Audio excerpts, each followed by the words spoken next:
Being famous is very, very expensive. Sometimes it costs your dignity, sometimes it costs your self-respect, and sometimes it costs a 1 minute and 8 second apology video in Mandarin Chinese. These are the actors who looked at their careers, looked at the money, and made a choice. John Cena, the man who apologized to an entire country in a language he barely speaks. John Cena spent years building an image as the ultimate American hero. WWE champion, action star, the guy who grants more Make-A-Wish Foundation wishes than anyone in history, clean cut, patriotic, the whole package. But in May 2021, Cena did a press interview for Fast and Furious 9 and casually referred to Taiwan as a country, which doesn't sound like anything that could be even remotely controversial to the average person. Except China, one of the biggest movie markets in the world, does not see it that way at all. What happened next was remarkable. Cena posted a video on the Chinese social media platform Weibo, speaking entirely in Mandarin, a language he'd been learning but definitely hadn't mastered. Cena spent over a minute profusely apologizing for his mistake. He looked genuinely distressed. He used phrases like, "I love and respect China and Chinese people." But he never actually clarified what he was apologizing for, just kept saying he was very, very sorry. The internet immediately lost its mind. American audiences were baffled watching their patriotic hero grovel to the Chinese government. Chinese audiences weren't particularly impressed either, because his Mandarin was rough, and the apology felt transparently corporate. And the politicians on both sides criticized him.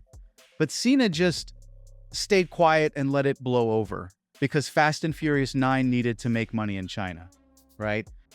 Well, the movie ended up making over $139 million in China alone. So, from a studio perspective, the apology had done its job. Cena had protected a massive international market, but the incident had a complicated impact on his public image. And you know what? People would eventually have moved on and forgotten all about it, except Cena didn't stop there, because his commitment to building his career was relentless and would take him into even more awkward situations. In 2024, Cena stepped on stage at the Oscars, Hollywood's most prestigious night. But he made an entrance that nobody expected and everybody would talk about for weeks. It would also seriously divide his fans.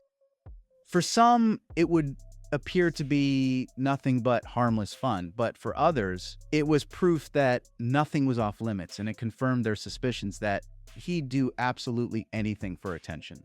This was going to be a planned bit with host Jimmy Kimmel, and it was a callback to the 1974 Oscars when a streaker ran across the stage during the ceremony.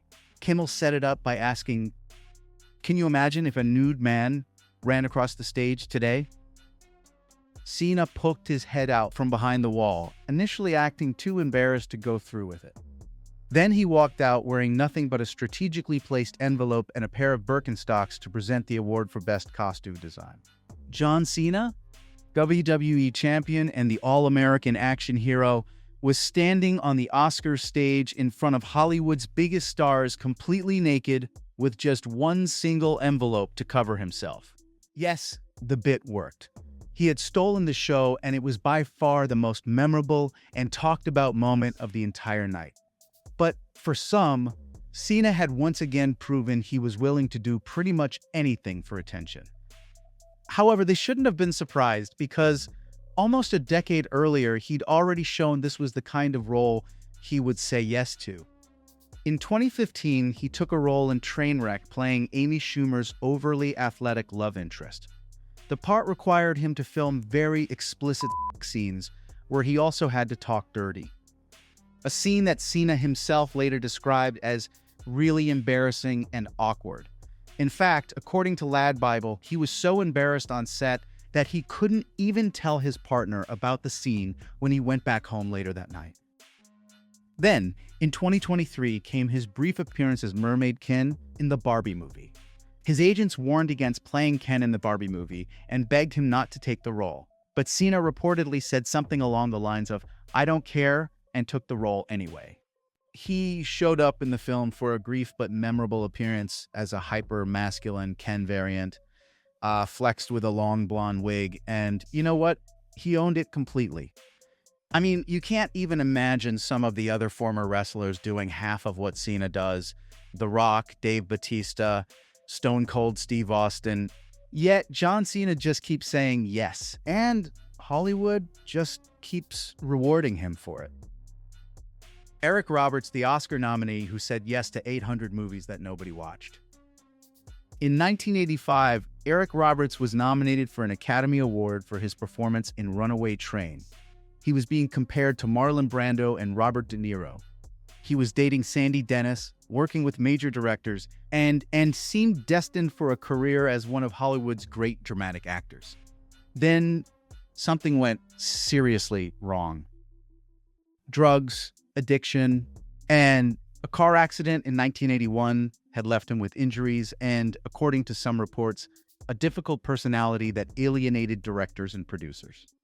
His career started sliding, the prestige roles dried up, and the major studio films stopped calling. So Eric Roberts made a decision. If Hollywood wouldn't give him quality roles, he'd take literally any role that paid. And he meant literally any role. Roberts currently has well over 800 acting credits. Yep, 800.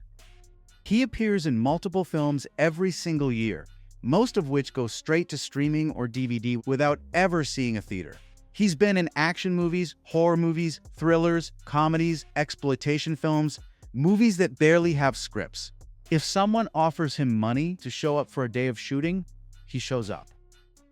He's been in countless asylum blockbusters, which are basically those low-budget films designed to trick people into thinking they're renting the real thing.